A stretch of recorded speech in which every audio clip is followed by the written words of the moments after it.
Cahaya matahari senja menyelinap melalui celah-celah tirai tua, memantulkan sinar redup di wajah keriput Pak Hei. Matanya yang sayu perlahan menyapu ruangan kecil itu, berhenti pada lemari kayu tua di sudut ruangan. Dia mendesah dengan gemetar berjalan untuk membuka pintu lemari dengan keraguan yang terlihat jelas di wajahnya. Di laci terdalam, yang terbungkus rapi dalam kain beludru yang sudah usang, terdapat sebuah jam tangan antik. Pak Hei mengambilnya, membelainya dengan lembut seolah-olah dia sedang memegang harta yang tak ternilai. Jam tangan ini telah bersamanya selama lebih dari setengah abad. Satu-satunya pusaka terakhir yang ditinggalkan oleh almarhum ayahnya. "Ayah, aku minta maaf," gumam Pak Hei. Suaranya penuh kesakitan. "Tapi aku tidak punya pilihan lain." Dia melihat keluar jendela, di mana dia bisa melihat atap rumah tetangga, tempat putri bungsunya tinggal bersama suaminya dan cucunya yang baru saja berusia 2 tahun. Gadis kecil itu sakit parah, membutuhkan sejumlah besar uang untuk perawatan. Pak Hei telah mencoba meminjam kemana-mana, tetapi dengan usia dan keadaannya, tidak ada yang mau meminjamkannya sejumlah besar uang. Jam tangan di tangannya kini menjadi harapan terakhir. Pak Hei dengan hati-hati membungkus arloji itu dengan kain bersih, lalu memasukkannya ke dalam saku bajunya. Dia perlahan berjalan keluar dari rumah kecil itu, menutup pintu di belakangnya. Di jalanan yang ramai, dia tersesat di tengah keramaian. Banyak orang bergegas melewatinya. Tidak banyak yang memperhatikan lelaki tua kurus dengan pakaian usang itu. Setelah berjalan hampir 1 jam, Pak Hei berhenti di depan sebuah pegadaian. Papan nama toko gadai Fukui berkilauan di bawah lampu neon yang terang. Dia berdiri di depan pintu untuk waktu yang lama, menarik napas dalam-dalam untuk mengumpulkan keberanian sebelum melangkah masuk. Di dalam pegadaian, udaranya pengap oleh bau apak barang-barang tua dan bau rokok yang menyengat. Pak Hei berjalan ke konter, tempat seorang pria paruh baya duduk menghitung uang. Ekspresinya tidak terlalu ramah. "Halo, Pak Hei," memulai. Suaranya sedikit bergetar. "Saya ingin menggadaikan sesuatu." Pria itu mendongak.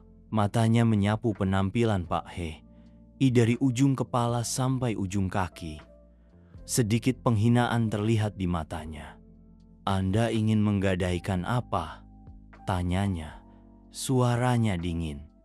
Pak Hei dengan hati-hati mengeluarkan arloji dari saku bajunya, meletakkannya di konter.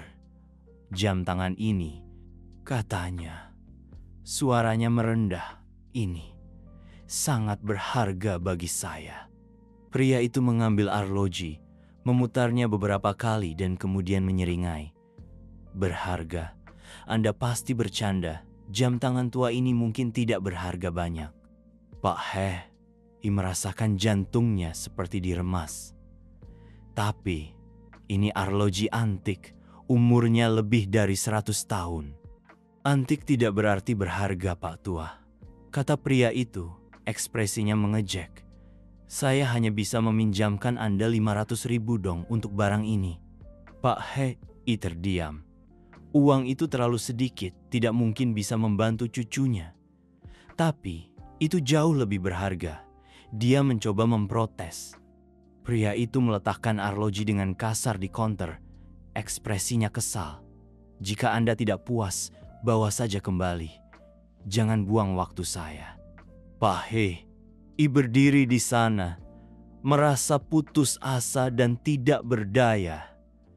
Saat itu, pintu pegadaian terbuka dan seorang pria paruh baya masuk. Dia mengenakan jas yang elegan, memakai kacamata berbingkai emas, memancarkan aura kecanggihan dan pengetahuan. Pria yang baru datang itu melirik Pak Hei, lalu menuju ke konter. "Halo Fu, Katanya kepada pemilik pegadaian. Saya mampir untuk melihat apakah Anda punya barang baru. Pemilik pegadaian, Fu, dengan cepat mengubah sikapnya, tersenyum ramah. Oh Qian, hari ini saya punya beberapa barang yang cukup spesial. Sementara Fu sibuk mengambil barang-barang untuk Qian lihat, Pak He diam-diam mengulurkan tangan untuk mengambil kembali arlojinya. Namun saat itu, Qian kebetulan melihat arloji di konter. Tunggu dulu, kata Qian. Suaranya tiba-tiba menjadi serius. Jam tangan itu, bolehkah saya melihatnya sebentar? Fu terkejut melihat arloji itu, lalu mengangguk. Tentu, tapi itu hanya barang lama. Qian mengambil arloji itu. Matanya berbinar seolah-olah dia baru saja menemukan sesuatu yang luar biasa. Dia memeriksanya dengan cermat, bahkan mengeluarkan kaca pembesar dari saku bajunya untuk mengamati detailnya. Tidak bisa dipercaya, gumam Qian. Ini adalah Patek Philippe generasi awal, diproduksi pada akhir abad ke-19. Ini sangat langka. Fu dan Pak He, keduanya tertegun melihat Qian. Pemilik pegadaian mulai terlihat cemas, sementara Pak He merasakan secercah harapan di dalam hatinya. Qian berbalik ke Pak He. Matanya penuh rasa ingin tahu. Pak Tua, ini arloji Anda, bukan? Apakah Anda tahu berapa nilainya? Pak Ha menggelengkan kepalanya. Suaranya bergetar. Saya tidak tahu. Itu adalah pusaka yang ditinggalkan oleh ayah saya. Qian mengangguk. Ekspresinya menjadi serius. Pak Tua, Anda harus tahu bahwa arloji ini sangat berharga. Ini bisa bernilai jutaan dolar. Kata-kata Qian seperti bom yang meledak di pegadaian kecil itu. Fu, pemilik toko, ternganga, tidak bisa berkata-kata. Pak Ha merasa kakinya lemas. Dia harus berpegangan pada konter untuk menjaga keseimbangan. Jutaan dolar. Pak He tergagap, tidak percaya dengan apa yang didengarnya. Qian mengangguk, matanya masih tertuju pada arloji. Benar, Patek Philippe ini adalah salah satu model arloji paling langka di dunia. Ini tidak hanya berharga dari segi sejarah, tetapi juga merupakan mahakarya dalam hal teknis. Saya pernah melihat yang serupa dilelang dengan harga hampir 5 juta dolar. Fu, pemilik pegadaian, mulai berkeringat. Dia ingat kata-kata kasar yang baru saja dia ucapkan kepada Pak Ha dan merasa sangat menyesal. Saya tidak tahu. Dia tergagap. Saya pikir itu hanya arloji tua biasa. Qian memandang Fu dengan tatapan tidak senang. Itulah mengapa orang tidak boleh meremehkan apapun, terutama barang-barang yang memiliki sejarah panjang. Pak He masih berdiri di sana, terpana dengan informasi yang baru saja dia terima. Dia tidak percaya bahwa barang yang hampir dia jual seharga 500.000 dong itu bernilai sangat besar. Air mata mulai mengalir di pipinya, bukan karena penyesalan, tetapi karena kegembiraan dan rasa syukur. Pak Tua, kata Qian, suaranya lebih lembut. Apa yang akan Anda lakukan dengan arloji ini? Pak Ha menyeka air matanya, mencoba menenangkan diri. Saya butuh uang untuk merawat cucu perempuan saya. Dia dalam kondisi kritis. Qian mengangguk, ekspresinya penuh simpati. Saya mengerti, tapi Anda tidak boleh menjualnya di sini. Saya dapat membantu Anda menghubungi beberapa kolektor jam tangan antik. Mereka akan membayar harga yang pantas untuk barang berharga ini. Pak He merasa seperti sedang berada dalam mimpi. Anda akan membantu saya. Tentu saja, Qian tersenyum. Saya seorang ahli jam tangan antik. Membantu orang-orang seperti Anda adalah kesenangan saya. Sementara itu, Fu, pemilik pegadaian, masih berdiri di sana, wajahnya pucat. Dia menyadari bahwa dia hampir membuat kesalahan besar dan merasa sangat malu. Saya minta maaf, kata Fu, suaranya bergetar. Saya salah menilai Anda dan arloji Anda. Pak He, I memandang Fu. Tidak ada sedikit pun kemarahan di matanya. Tidak apa-apa, katanya lembut. Kita semua bisa membuat kesalahan. Kien mengangguk setuju dengan reaksi Pak Hai. Pak Tua, Anda benar-benar orang yang terhormat. Biarkan saya membantu Anda menemukan pembeli yang layak untuk arloji ini. Pak Ha, I mengangguk dengan haru. Air mata mengalir lagi di pipinya. Terima kasih banyak. Kien mengambil kartu nama dari saku bajunya dan memberikannya kepada Pak Hai. Ini nomor telepon saya. Besok datanglah ke kantor saya. Kita akan membahas detailnya. Pak Ha, I mengambil kartu nama itu. Tangannya gemetar. Dia melihat ke bawah dan membaca kata-kata Ngui.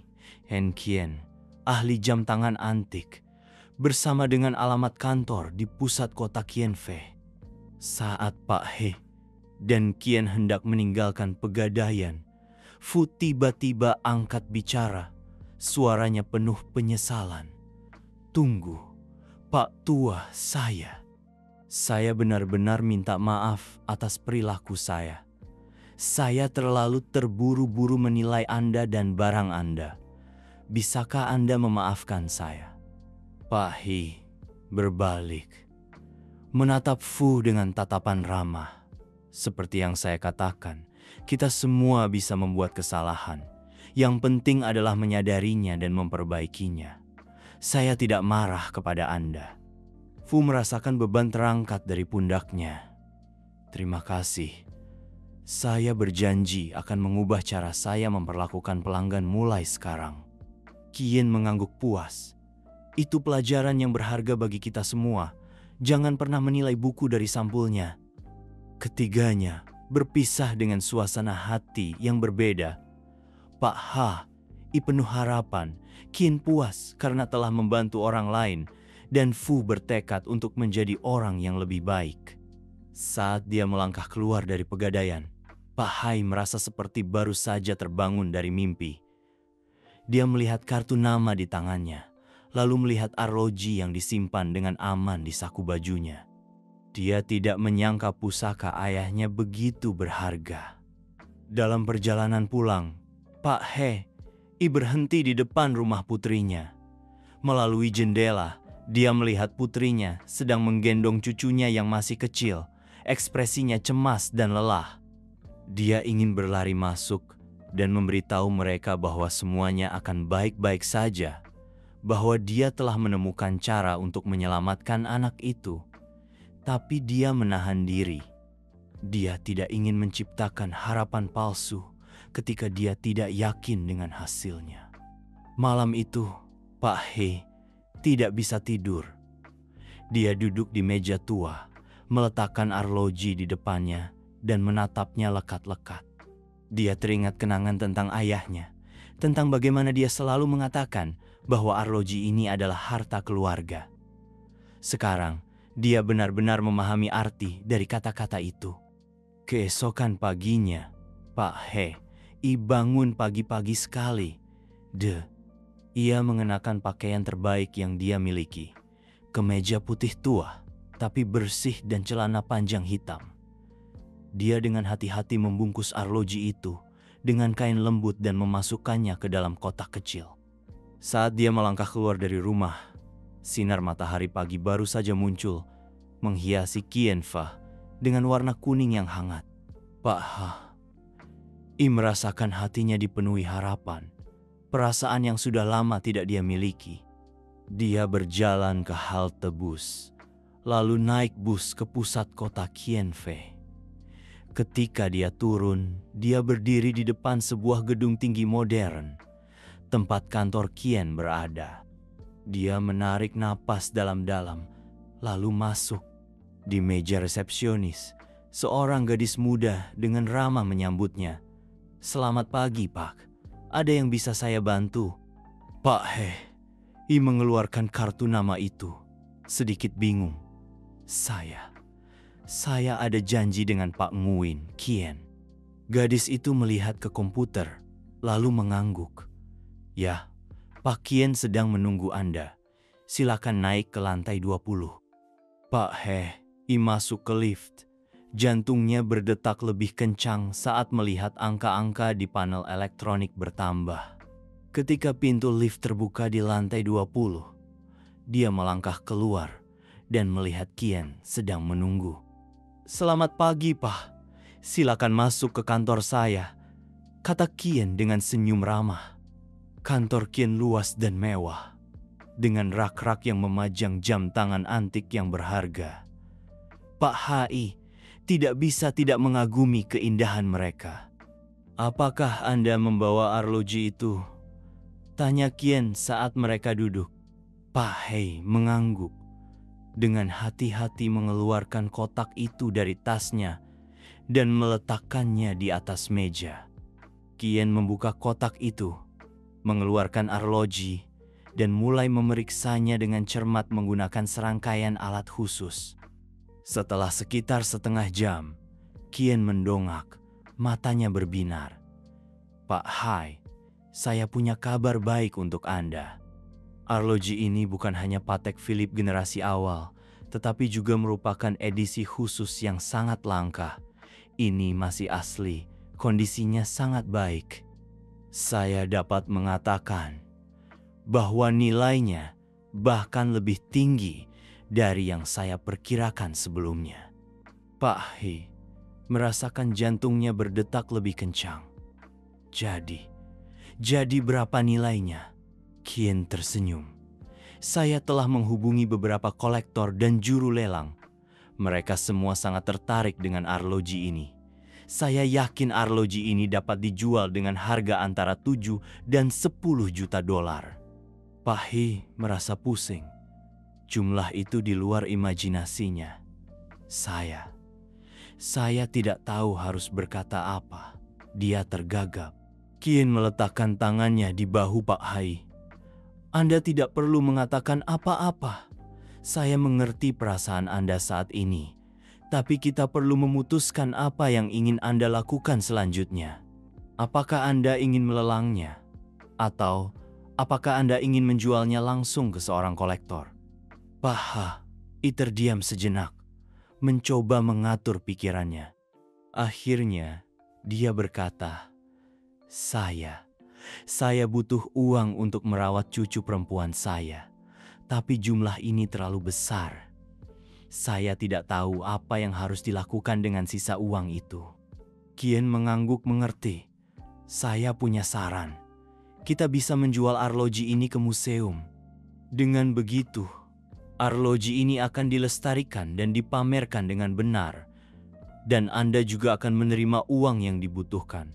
Sisanya, kita dapat mendirikan yayasan amal untuk membantu anak-anak dalam keadaan sulit, seperti cucu perempuan Anda. Bagaimana menurut Anda?"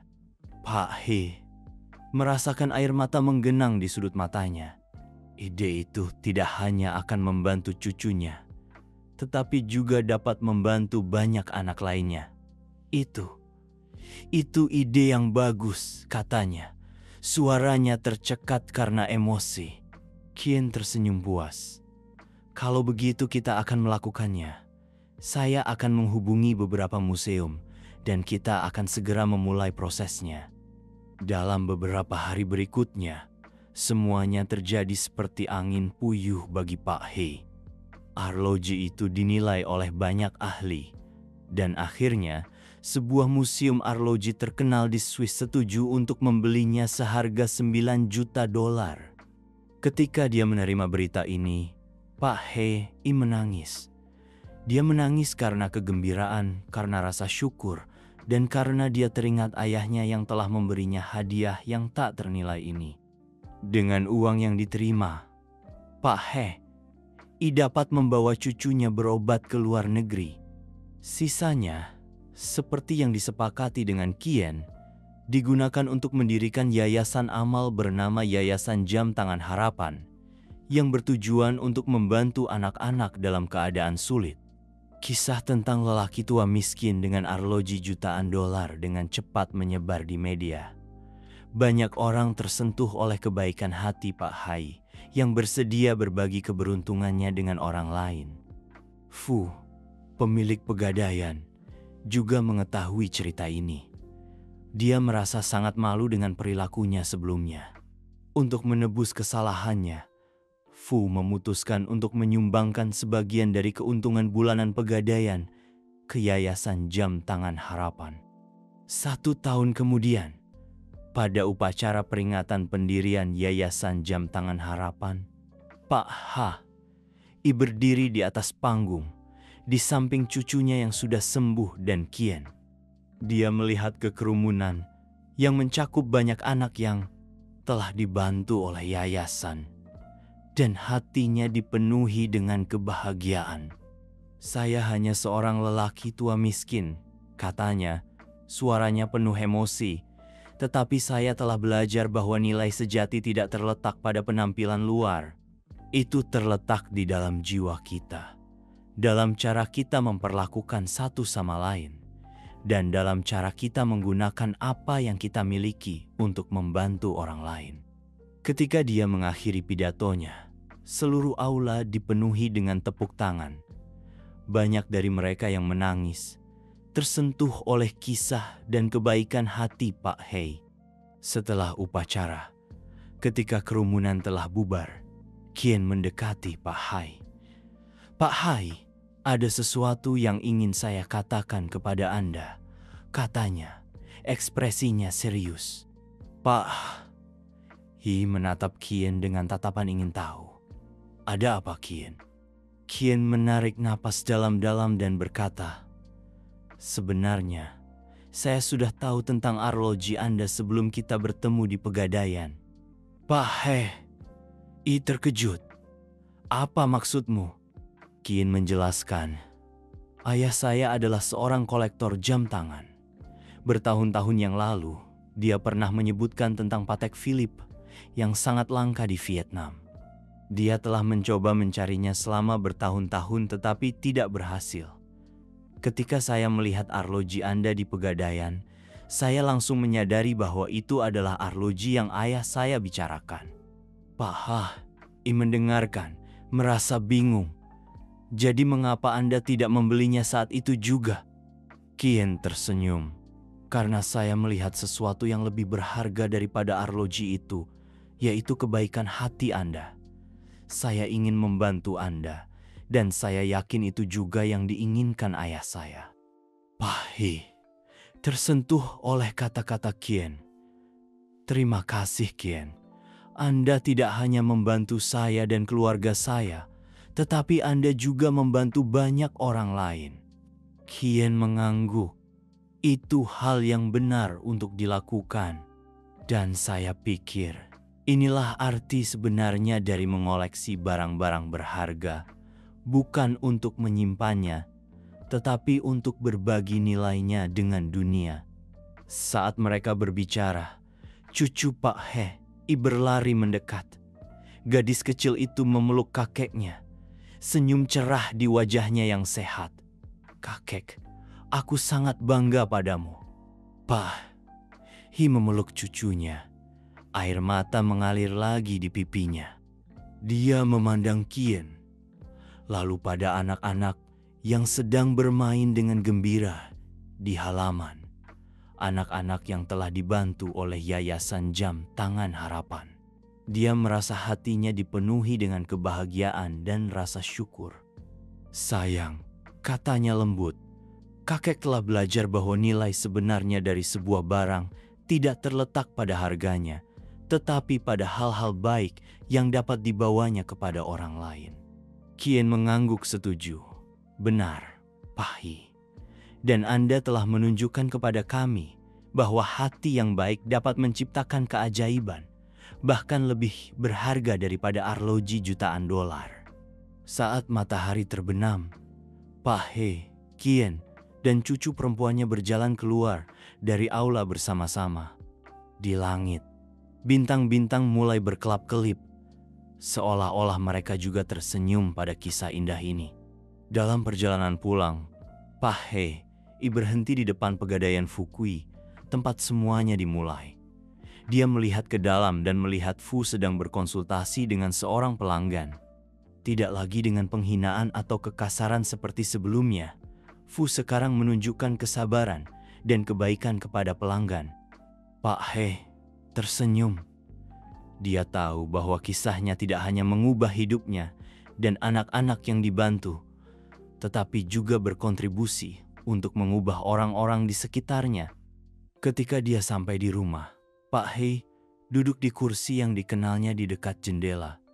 Dia mengeluarkan foto lama, foto ayahnya ketika dia masih muda, mengenakan arloji Patek Philippe di tangannya. "Ayah," bisiknya, "aku mengerti sekarang. Ayah meninggalkan aku bukan hanya sebuah arloji, tetapi sebuah pelajaran tentang nilai sejati kehidupan. Aku berjanji untuk terus menyebarkan cinta dan kasih sayang yang ayah ajarkan kepadaku." Dia melihat keluar jendela, di mana cahaya bulan bersinar lembut di atas atap. Dia tahu bahwa hidupnya telah berubah selamanya, tetapi yang terpenting adalah dia memiliki kesempatan untuk mengubah hidup banyak orang lain. Sejak hari itu, setiap kali ada yang bertanya kepadanya tentang rahasia kebahagiaan, Pak Ha, ia akan selalu tersenyum dan berkata, "Ingatlah bahwa nilai sejati kita tidak terletak pada apa yang kita miliki, tetapi dalam cara kita menggunakan apa yang kita miliki untuk membantu orang lain. Itulah arloji yang paling berharga, arloji cinta dan kasih sayang." Dan begitulah kisah tentang lelaki tua miskin dengan arloji jutaan dolar terus menyebar, menginspirasi banyak orang untuk percaya pada kekuatan kebaikan dan solidaritas. Itu mengingatkan semua orang bahwa dalam diri kita masing-masing ada potensi untuk menciptakan keajaiban. Hanya jika kita tahu bagaimana mengenali nilai sejati kehidupan dan bersedia untuk berbagi dengan orang-orang di sekitar kita. Yayasan Jam Tangan Harapan terus berkembang, membantu lebih banyak anak-anak dalam keadaan sulit. Setiap tahun, pada peringatan pendirian yayasan, Pak Ha menceritakan kembali kisahnya, mengingatkan semua orang tentang kekuatan kasih sayang dan nilai dari membantu orang lain. Dan setiap kali dia selesai menceritakan kisahnya, dia selalu mengakhirinya dengan kata-kata, "Ingatlah bahwa arloji paling berharga yang kita miliki adalah waktu untuk mencintai dan membantu satu sama lain. Jangan biarkan itu berlalu dengan sia-sia." Dengan kata-kata ini, Pak Ha telah meninggalkan warisan yang bahkan lebih berharga daripada arloji jutaan dolar, yaitu pelajaran tentang kemanusiaan dan nilai sejati kehidupan.